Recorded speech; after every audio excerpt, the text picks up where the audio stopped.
Hi, and welcome back to my channel, where I'm going to cover the Barbarian's Path of the Battlerager class specialization from the Swords Coast Adventurer's Guide supplement, providing a brief description of the subclass, as well as explain and set up the various features gained.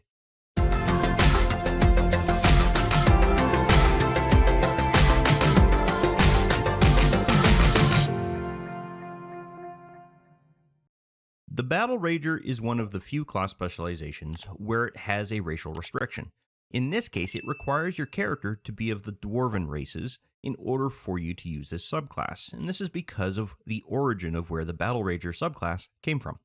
Anyone who's read many of the Forgotten Realms novels published by R.A. Salvatore will be familiar with the portrayal of this particular subclass in his series. It can evoke a completely unadulterated emotional response when someone reads about this particular subclass for the very first time as they go into battle. Even though there is a racial restriction in place for this particular subclass, you can still ask the Dungeon Master if the race that you wish to choose can take this particular subclass and have something equivalent to it as part of their class's culture, let's say. And that is because the supplement does provide the Dungeon Master the ability to do that, but once again, it's going to have to make sense for the world that the Dungeon Master is running the campaign in, as well as to whether the culture that your character has chosen makes sense to have had something like this as part of their character's history or their ancestral capabilities of that particular class or race. As a player who takes this subclass, you must be willing to toss caution to the wind because this class is all about being up close and personal with the target that you're dealing with in a combat encounter. And that is because the entire package, the weapons, the armor, and even the character can all be used as part of one or more attacks while raging. And we'll see how that comes into play when we go over the various features this class specialization provides for your character. A Barbarian is a class who chooses their path at level 3, and this means that you'll be able to get used to how the rage feature works before you need to worry about learning how to make use of that in relation to the Battlerager features. To help us out, I've already created a level 2 character and prepared that character for level 3, which I'm going to apply now, simply by dragging and dropping this icon onto our class and level entry block here, and then selecting Path of the Battlerager. The first feature your character will receive is called Battlerager Armor, and this is where your character gains the means to use armor that defines what a Battlerager is all about. This armor is a new item added by the Sword Coast Adventurer's Guide, and it is not something your character is necessarily going to receive at level 3. Unless, however, it's being provided as part of a reward for a quest, some form of story element, or your character had ordered it in advance and it has finally arrived. The one player I had that used this particular subclass modified their armor over time between levels 1 and 2, and when their character finally reached level 3, they put the finishing touches on it to upgrade their armor from the one that they were using to the spiked armor. It was a great way to add this armor to their character just when they gained the means to make use of it. This armor is used for both defensive as well as offensive capabilities, in that your character, while raging, can use this armor as a bonus action to make a melee-based attack. Doing so will allow your character to deal up to 1d4 plus their strength modifier in piercing damage to the target on a successful hit, and this is something that can be done after or before your normal attack action. If, however, you are choosing to grapple a given target, then in the process that target is going to suffer 3 points of piercing damage if the grapple was successful. Both capabilities are quite potent over time and can act kind of like a dot damage in that the attack itself can be made over and over each turn to add that little bit of extra damage to the target in question. Visually, this is going to be something that is quite brutal because the idea is that your character will make their attack and then using their bonus action, wiggle, pounce, slam, or otherwise just batter their opponent with the spikes fused into their armor. And the features your character gains at higher levels adds even more capability to it. As this is something that can be used for both attack and defensive capabilities, we will want to add some actionable items to the Actions tab to be able to handle that. So the first thing I'm going to do is I'm going to drag and drop this into place. And the good news is for us, this is mostly set up, if not pretty much already set up. The only thing we really need to do is organize this into the appropriate battle group. So I'm going to call this Path of the Battlerager. I'm just going to move that out of the way so you can see.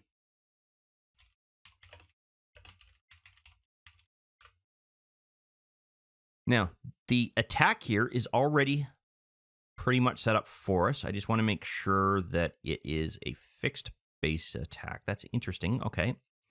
And then we have the 1d4 piercing, but we don't have the additional strength modifier being added to this. So we are going to need to adjust that.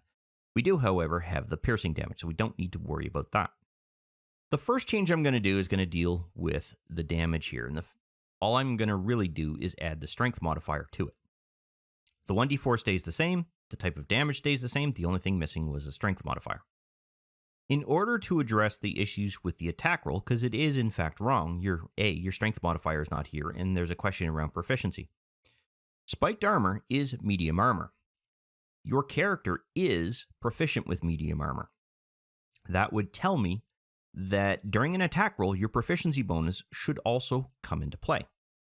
So what I'm going to do is I'm actually going to modify the power group itself. I'm going to leave this as an abilities group and simply set my ability to strength here. This will update both the attack configuration here as well as the DC saves, or the dice check for any saving throw that you need to make or have somebody else make. In this particular case, I'm then going to modify the group attack so that it makes use of that. And as we can see, we now have our strength modifier plus our proficiency bonus added as part of this attack. And I feel this is the right way to set this up. So that actually configures everything we need to deal with in relation to the Battlerager armor. Now, how the attack for the armor itself is going to work is as follows. First, you're going to make your primary weapon attack. That's the normal way that you're going to do it, but you can actually make your armor attack first. However, it's a little bit harder to explain how you're up close and personal against that particular target and still swinging your great club at them. So it makes a lot more sense to actually utilize your battle axe or your great club first and then come in close for that particular attack. So I'm going to go ahead and make use of my battle axe here. And that's going to be a miss against this vampire. That's perfectly fine, because this shows an example as to what I can do next. Now that I'm up close and personal with our particular attacker here, I can go ahead and attack with my armor. And this time, I'm going to hit. And because of that, I'm simply going to go ahead and do the damage. Now, a vampire is resistant to this kind of damage, but I'm essentially now smacked up against that vampire, and all of the spikes that are attached to the armor associated with this particular attack are now jabbing into that vampire. That's essentially the visual that you will have. And unless your character is grappling the vampire, the assumption will be that at the end of your turn, you'll sort of separate back out from that vampire so that you're occupying your own space once again. So you're just kind of slamming in up close and personal and then stepping back to get ready for any incoming attacks kind of thing. Now, in relation to the grapple, you're going to have to do a strength test. So to do that, you would simply go ahead and roll a strength check, and then the vampire themselves would also do the exact same thing. Oops, that's a saving throw, but it will do for now. So in this particular case, I will use that as a save, or a check rather, and show that our dwarf actually did in fact win the grapple contest in this particular case. As a result of that, we will now be able to simply apply damage, and that vampire now has to make another check in order to break through that grapple. And every single turn, you will now be able to do an additional point of damage, provided your grapple remains successful. Now, just ignore the extra +2 points here on the melee. I realized that I had forgotten to demonstrate how this particular capability was going to work before I moved on with the rest of the video. So I've just circled back to go ahead and show you how this works. At Barbarian level 6, your character is going to gain the Reckless Abandon feature, which grants your character a few temporary hit points while your character is raging. The amount of temporary hit points is going to be equal to your character's Constitution modifier, and there is a minimum value that you gain of 1 point if your character happens to have a Constitution bonus that is in the negatives or has no bonus at all. Now, unfortunately, these temporary hit points will go away when your character terminates their rage. And because this is something that has a means to grant your character some benefit, we're definitely going to want to make sure that we also add this to our character's action sheet. So I'm going to drag and drop that into place and set it up into the path of the Battlerager power group here. And the good news for us is that it is already set up. We don't have to make any adjustments at all because the type of hit points is correct and the modifier it's using is also correct in this particular case. Now, if your character had a 0 for their Constitution modifier, or it was a negative value, what you would want to do is set this stat to no stat in the sense that you'd clear it out and then just add a 1 here for the bonus. At Barbarian level 10, your character is going to gain the Battlerager charge feature, granting your character the means to use the dash action as a bonus action.